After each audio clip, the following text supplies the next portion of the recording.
Hey guys, what's the crack? Hope you're all keeping well. Welcome back to my channel, or if you're new to the channel, welcome. Anyway, the wait is finally over. It is finally WrestleMania weekend. As always, I like to do my little match preview and predictions for the nights. So we'll be going through the matches, and on top of that, there is a few things I want to talk about. Because obviously the last video I did was, I think, was the Elimination Chamber review, and a lot has happened since then. So we'll see where we get to in this video. This video might be one long video depending on how long I talk for, or I might split it up to two videos, night one, night two predictions. So we'll start off with night one, and I think we'll talk about the main problem with night one and the story that has been behind it so far, you know, with a recap of what's happened the past month or so. So, what is apparently meant to be the main event of WrestleMania Night 1 is Cody Rhodes versus Randy Orton for the WWE title. Simple enough. It's a match we've all been waiting for ever since Cody returned to the company. So, we'll talk about that first, even though that's meant to be the main event. But there's a lot of backstory with it. So let's recap where we left off. So, my last review was for Elimination Chamber.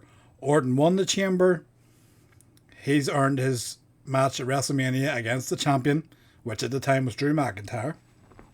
He beat Cody Rhodes to earn that shot. Cody was in the match. So, at the time, that should be a done dusted. And I think that was the way to go, honestly. I think they should have done Orton versus Drew, and then they could have had Cody have his, match with Jacob, because they didn't have their match at was a Saturday night's main event because they got interrupted. So you could have had them finish their feud at WrestleMania. But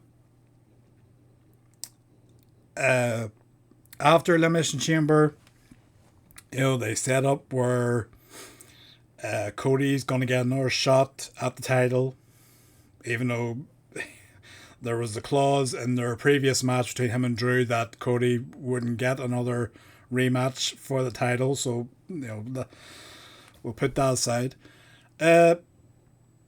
So, they have their match. Cody beats Drew. A little interference from Jacob, so to set up the feud between Jacob and Drew.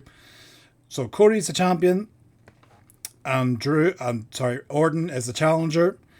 Personally, feels a bit rushed. I think, as I said, if they had stuck with, Orton and Drew and Cody and Jacob, then, you could have built up to a better story towards maybe SummerSlam with, Orton going in as the champion and Cody challenging him. But it's done and dusted. Cody's the new champion. Randy's the challenger. Right. We've got a few weeks to Mania. Let's see what to do. So far, so good. We have the contract signing the following week. We have Orton turn heel on Cody. Alright, fair enough. There's people that wanted Cody to maybe be the one to turn heel at some point. But I think it works, given the history of Orton and Cody, to have Orton turn heel. So Orton turns heel and he leaves Cody battered and bloody, sits in the ring with a WWE title. Right? We're interested. Let's see where they go next. Let's keep it going. So, I'm curious to see what they do, how they're going to build it next. with the story. Is Cody going to try and seek revenge on Orton? Is Orton going to continue targeting Cody, targeting his family? Are we going to get this, vicious side of Orton that we had, years ago, where he targeted, Triple H and, Stephanie and the McMahons, and even, targeted Cody's family? He kicked, Dusty Rhodes in the head. He slapped Dusty in the face the first night Cody debuted on Raw. So, Cody's off TV, selling the injury. We get this added sort of plot to their story on Raw, where Orton is talking to somebody, and somebody who is influencing him to be the old Orton and to, bring back that vicious side. And according to Orton, it's the only person that he would listen to. So, again, that's fine, because it sparks your interest. Who could this be? Who is this person in the shadow who is, in a way, manipulating Orton and bringing back this vicious viper that Orton used to be as a heel? There's speculation. Could it be Ric Flair, his former mentor at Evolution? Could it be Triple H, his former mentor at Evolution? Could it be somebody like Kevin Owens, who has had his problems with Cody and who has even attacked Cody? Could he be the one that's now convinced Orton to turn on Cody? Could it be Stephanie McMahon, who showed up on Raw to speak to Cody and told Cody herself, that he can't beat this Orton? Is it her? Could it be another McMahon? Could it be Shane? There was even some wild speculation it could be Vince. I don't think we're going to go down that road, but anyway, could it be Orton's father, Bob Orton?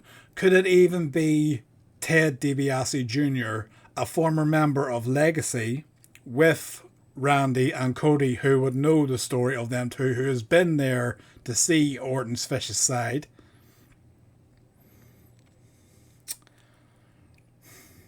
All of the above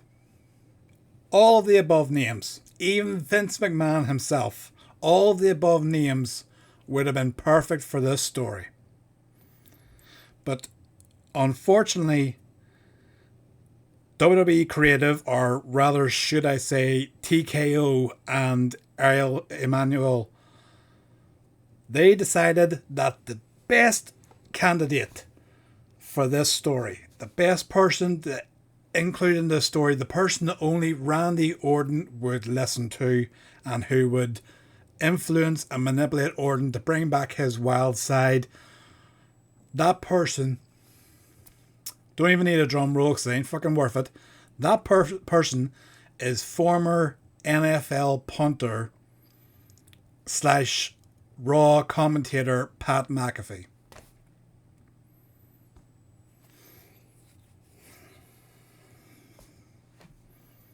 Saying that out loud, how fucking stupid does that sound?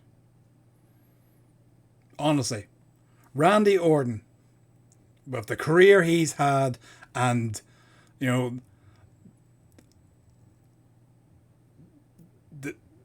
was an awesome heel. He does do good things as a face, but I think Orton is better as a heel character. But you're telling me that Randy Orton needs the advice and the influence of Pat McAfee to discover who he really is, and he needs Pat McAfee's help to beat Cody Rhodes at WrestleMania? That is the stupidest fucking thing I've ever fucking heard, and for the most part, the reaction has been bad to it. There are some parts of the fan base that, are fine with it. Look, they just want to see a wrestling match, fine. But, for me and others that look at this it is fucking stupid. Like, this match between Orton and Cody didn't even need anyone inserted.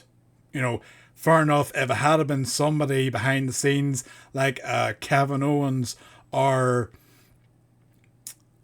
The Rock or Ric Flair or somebody who would be significant to the story, yes, you could add them, but the reality is we didn't even need anyone including this. You've got the history of Cody and Randy. You've got the family history of the Rhodes and the Ortons. So you didn't even need this. You've got Cody as the babyface. You've got Randy as the heel. Yes, people are cheering for Randy because they want to see Randy as a heel because that's where he does his best work. It did not need Pat fucking McAfee coming in here acting like The Rock and trying to be the fucking final boss 2.0. But this was so fucking stupid. And the worst thing is now that over the last few weeks, Randy has become a side character in this feud. He is in the background because we've had Cody, even that same night, Cody come out and apparently cut an unscripted promo talking about, you know, basically how bullshit it was, a revelation that Pat McAfee is, you know, is the worst person in Randy's ear. We've even had Punk on Raw, who a separate show, separate champion, who's even had his involvement with it. You know, people are saying, is this scripted or is this WWE creative using its two champions to voice their, you know, anger and disappointment for TKO's involvement and for shoehorning Pat McAfee into this, you know, feud like last year where they fucking pushed fucking Travis Scott into John Cena's last WrestleMania match and had him out there, you know, in a match between Cody and Cena. Oh. But so far, the past few weeks, it's been Pat McAfee cutting promos on Cody, Cody cutting a promo on Pat McAfee. Orton has been a side character. You know, Orton's basically the person that shows up on a screen or backstage. You know, we've now had Pat McAfee attack Cody and walk out carrying the WWE title. Not the person who's challenging for the title, not the person who earned the shot for the match at Mania. No, we have the fucking TKO stooge coming in and carrying the WWE title. We then have Cody showing up at Pat McAfee's studio, trashing the place and taking his title back, and then Pat McAfee cutting a damn promo on his show about how Cody's attacked the thing and how he's going to press charges. We have barely heard from Randy Orton. We have barely heard. This is WrestleMania fucking weekend. We have barely heard anything. Like, I don't know, obviously SmackDown's coming up on Friday night. I don't know what the hell they're going to do with it. I would personally love for the show to start off with Cody taking McAfee out of the bloody picture, and so we don't have to deal with him. But it gets better. Oh, it gets fucking better. Because, alright, fair enough. We'll deal with it. Pat McAfee is a very poor selection to have as the person, you know, influencing Randy Orton and being in Randy Orton's corner. Alright, fine. He has had some minimal, you know, involvement in WWE. You know, he's, you know, had a match with Gunther. He's been, you know, on Raw, yeeting and dancing on the table when Jey Uso comes out. He's the same guy that got pinned by Vince McMahon, a frail Vince McMahon at WrestleMania. with the help of Stone Cold. Or no, with the help of Austin Theory. But okay, right. So we'll deal with that. So what have we got for Cody? What could we do with Cody? What could Orton do to Cody to really get into his head? We've seen Orton in the past be vicious and personal with his opponents. We've seen him handcuff Triple H to the ropes and attack Stephanie, kiss her unconscious body. What could Orton do? Maybe, could it be something he could do where he threatens Brandy, Cody's wife? Could it be something where he targets the Rhodes name, the Rhodes family? That could be personal and emotionally effective to Cody going into WrestleMania. Let's ask TKO for their advice. Ari, what do you think? I've got it.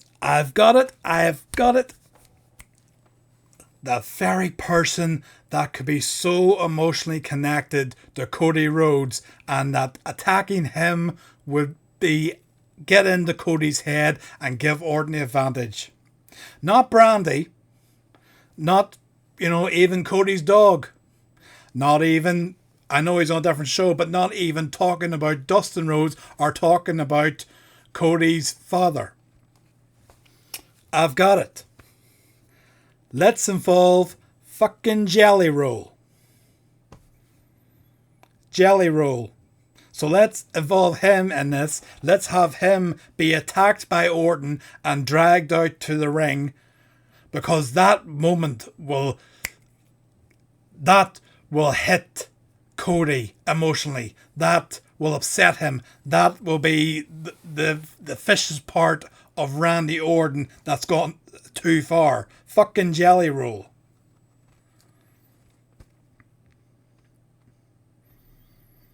This is so fucking stupid. If you told me after the fucking disaster that was Travis Scott last year WrestleMania, if you'd told me or told wrestling fans next year's WrestleMania main event is going to involve Pat McAfee and Jelly Roll in the story, we'd have said not a chance. No way they can make the same fucking mistake twice. But here we are. So, I don't know, obviously the match at Mania is going to be Orton versus Cody with Pat in his corner, and I'm sure they're going to have Jelly Roll show up at some point to even the odds. And then the best thing about it is that's not even going to be a one-off, because there's apparent plans in place for a tag match at Backlash with Cody Rhodes and Jelly Roll versus Randy Orton and Pat McAfee. And I bet TKO are going to charge a fucking fortune to tickets to go and watch it. So all this is apparently because this involvement from TKO and putting Pat McAfee and Jelly Roll in the freaking story in the main event is apparently a way to boost ticket sales. Unfortunately for them, it hasn't fucking worked. But here's a bright idea. Instead of sticking your fucking nose where it doesn't belong and just letting creative get on with their work, it's not about who's involved in the matches. It's about the outrageous fucking ticket prices for the events.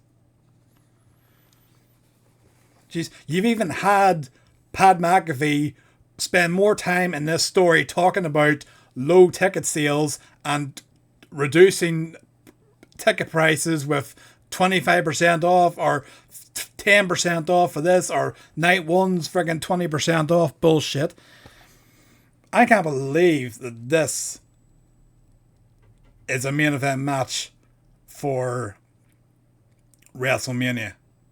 Like, I could understand if this was something like Saturday night's main event, or even the new bullshit freaking event they created, WrestlePalooza. But WrestleMania? Are you fucking kidding me? The absolute backlash that they got for the fucking Cena's heel turn and The Rock and Travis Scott showing up only to bugger off when it mattered. And they're going to do this again with fucking Pat McAfee and Jelly Roll. I don't know. Honestly, each to their own who have enjoyed this story and who are going to enjoy this match. Me, I haven't a fucking care. I don't care if Orton wins the title. You know, fair play, well done to fucking Orton. You know, if he does win the title, you know, that's how you want to go and win your 15th title with this circus with Jelly Roll and Pat McAfee involved. So I don't care if Orton wins the title. I don't care if Cody wins the title, because the only thing that's going to work with that is that Pat McAfee is going to leave wrestling business permanently when he shouldn't even be fucking in it in the first place. Nobody asked for Pat McAfee to be in this match, in this story, except for Ari Emanuel, who just constantly needs to fucking stick his goddamn nose in the creative. And honestly, the last few times Triple H has been seen on screen, he looks fucking tired. He looks pissed off. And I'm not surprised. You know, there's theories and rumors that he might not last after Mania, or he might walk. I ain't fucking surprised. I seen somebody talking about this the other week. This podcaster JD from New York, he was talking about, you know, is it a coincidence that Triple H in the last 2 years, Triple H has put both himself and now his wife Stephanie into the Hall of Fame? They're probably getting ready to jump fucking ship because they're fed up with TKO constantly sticking their fingers in everything, covering the bloody ring mat and every goddamn ounce of the arena and the furniture and sponsors.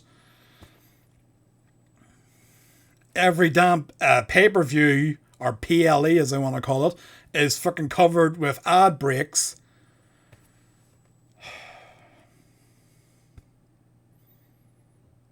I don't know. But anyway, that's the main event for night one. Honestly, if WWE had a brain, they would put that match on first, get it out of the way, so that the fans can enjoy the rest of the event. I would not be surprised if it comes to the main event and half the fucking audience gets up to leave. But yeah, this is probably going to have to be 2 videos, because I had to talk about that, because I haven't had a chance to talk about it since, you know, the last video where Elimination Chamber. And if you're following me on X or Twitter, you've seen my outbursts with this story, because as is such bullshit. You know, I already thought that we were rushing the story of Cody Rhodes versus Randy Orton, and now we've barely even seen Orton involved, apart from 1 week where he turned heel and beat the hell out of Cody. And since then, it's been Pat McAfee involved. It's been Jelly Roll involved. This week on SmackDown, they're probably going to have Pat McAfee attack Cody and stand over him holding the fucking title. Randy Orton's going to be standing in the corner applauding like a fucking side character.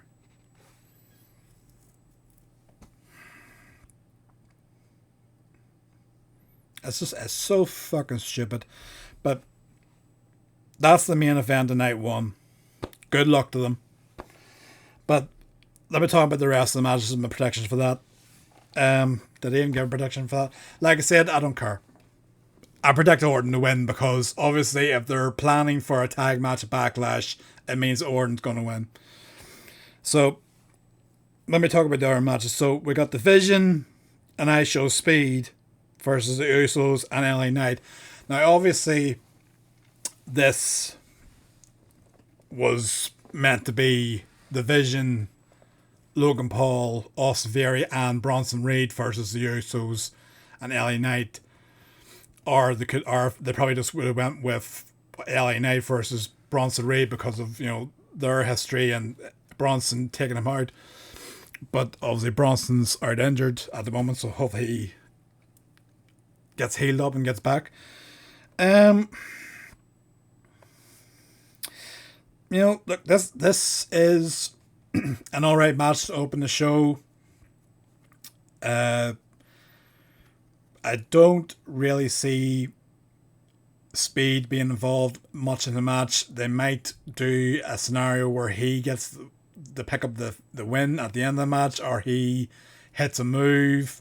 I think the Vision's going to win, but I would expect that he might have some minor involvement in the end. Do you remember whenever Snooki had a match at WrestleMania, and I think she picked up the win at the end of the match? So they might have something like that where somebody gets knocked out and then Speed covers them, or else Speed gets knocked out and he inadvertently falls on top of another opponent and gets the win or something. But I think the Vision and Speed are going to win that match. Next up, we have got a very interesting match. We've got AJ Lee versus Becky Lynch. This has been a decent feud. Obviously, it's been built up ever since Punk was feuding with Seth Rollins. Becky got involved. That brought AJ Lee back. Then AJ Lee and Becky have had their own rivalry going through, Survivor Series with the War Games, and then through Elimination Chamber, and now is the rematch. I would expect Becky Lynch to win this match and regain the title, because she's on Raw more, so she's going to be there, defending it more. But at the same time, are they going to have AJ lose at her first WrestleMania back in so many years?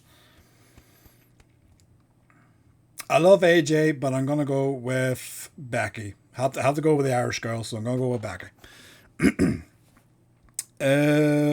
Next up, we have got the... Oh, so this has been changed. Okay, so...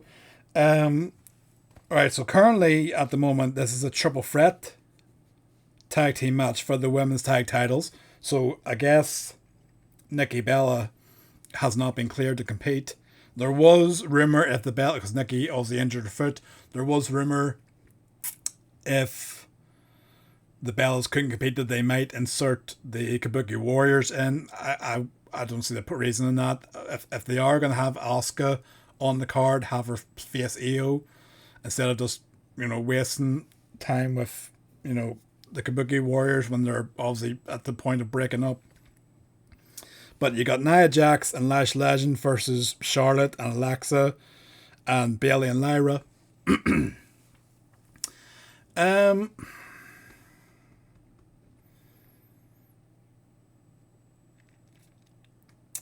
I'm going to go for Bayley and Lyra in this match. I would like Bayley to have her moment at WrestleMania, and get the win. Obviously, she missed out in Mania last year, so they could bring Becky Lynch back. But I'm going to go for Bayley and Lyra to win this match. So, next... we have a very interesting match that has been put together at the last moment. Seth Rollins versus Gunther. Now, this match reminds me of, if you remember WrestleMania 17, The Undertaker versus Triple H. no story, and no major long build up. It was basically just WrestleMania 17. We have a card full of matches, but we have two top stars in Triple H and The Undertaker who are off the card. They don't have a match. So what they did was they put something together at the last moment, and you had Triple H versus The Undertaker at WrestleMania 17, and that was a good match. It was a hell of a match.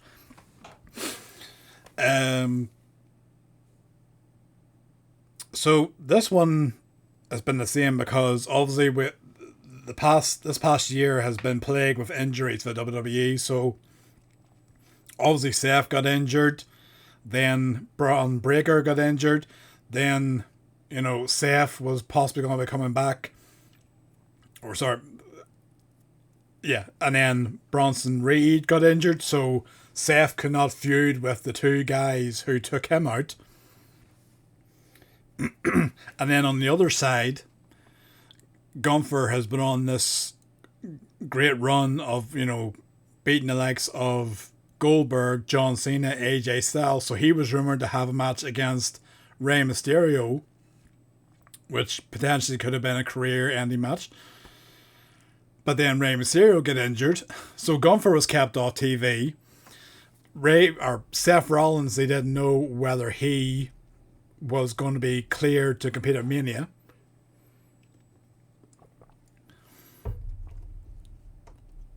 So then once Seth gets the all clear and is back, they then decide to pair him with Gunther because everybody else is busy or injured. But then the funny thing is that once the match is made, then suddenly Rey Mysterio comes back and he's added to another match that I'll talk about. And also, then there's been rumour that Braun Breaker is cleared and he's been training, so I assume they just want to not rush him back because he just had surgery for a hernia. So we've got Seth versus Gunther. I think this is going to be a good match if they give them the time and let them just go at it. I think this could be one of the matches of the weekend. It could seal the show because Seth's great in the ring and Gunther's great in the ring. If Braun Breaker is cleared, I could see him getting involved in this match as a way to give Gunther the win, so that you don't ruin Gunther's current run. At the same time, you don't have Seth lose to Gunther clean. So I'm going with Gunther to win this match, but I think it'll be good. So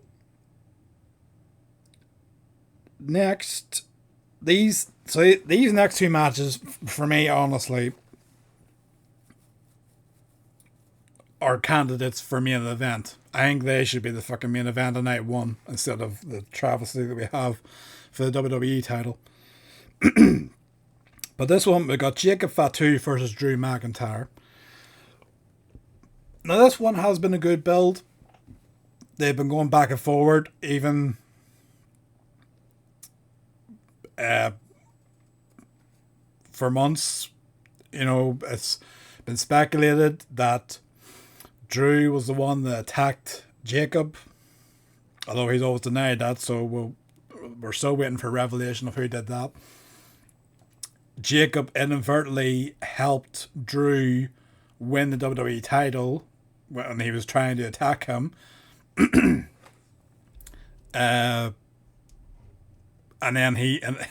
then he helped cost Drew the title. So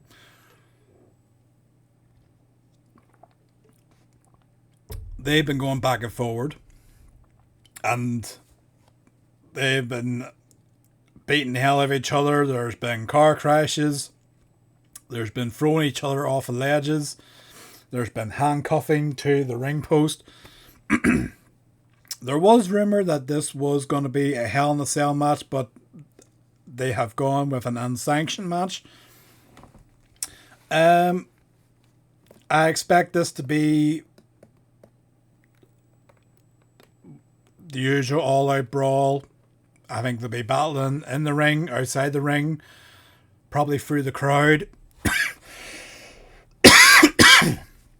up the stage. Might even get somebody thrown off the stage, don't know. I'm going to go with Jacob to win this match. As much as I like Drew, I think that this would be a good moment for Jacob to get the win in Mania, and then push on from there. I don't know if they'll continue their feud. I would hope that this would be the end of their feud, and then I don't know, maybe have Jacob go after the WWE title, and Drew maybe. I can't remember if Drew is still filming for a movie, so he might be taking some time off after Mania. But I'm going with Jacob to win that match. So that leaves us with one match left, and for me, honestly, I would have had this as the main event, even over Drew and Jacob. I would have had this one as the main event because I think it has been one of the best built stories on night one. And honestly, I would give them the main event spot. This one is Stephanie Fakur versus Liv Morgan. And they have been going at it. They have been beating the hell out of each other. We have gotten to the point where we have actually had two women put in concussion protocol, with big knots on their heads. I mean, the sound of Liv Morgan and Roxanne Perez's heads bashing together, that was horrible. But yeah, we've had brawls, we've had promos, we've had mothers being brought into it verbally. But I would have had this as a main event. I'm trying to think. I feel like Liv could win it, but I would not be surprised if Stephanie retains. There is a side plot that they may or may not use because obviously Liv won the Royal Rumble, and in doing so she eliminated Raquel during the match, and every time that Raquel has tried to get answered about why Liv purposely eliminated her during the match, Liv has always dodged the question or changed the subject. So I could see a scenario where Raquel comes down during the match and maybe inadvertently costs Liv the match. And then maybe, I don't know, maybe that could lead to a feud between them at Backlash. But I'm going to go with Stephanie to retain the title. I think, as much as I love Liv, I think Stephanie's going to retain the title, possibly because of interference from Raquel, or I don't even know if Roxanne is clear to compete or even be involved, because I think she took more of the brunt of that headbutt than Liv, because she Liv's head just got smashed into hers. So I don't know, but yeah, I'm gonna go with Stephanie Fakur to retain the title, and hopefully it'll be a good match. As I said, I would like it to be the main event because it has been one of the best built matches for night one. But we'll see what happens. Anyway, I think I've rambled on enough for one video. Says I'm going to cut it into two videos, so I'll do a night two prediction. But I had to start off the video talking about the absolute sideshow circus that we have with the friggin' WWE title. But anyway, drop a like and a video and subscribe to the channel, be very much appreciated. And if you have any predictions yourself for the matches at WrestleMania, drop them in the comments below. Look out for a part 2 where I'll be doing predictions and a preview for night 2, where we got some great matches on there. But anyway, take care. I'll see you again.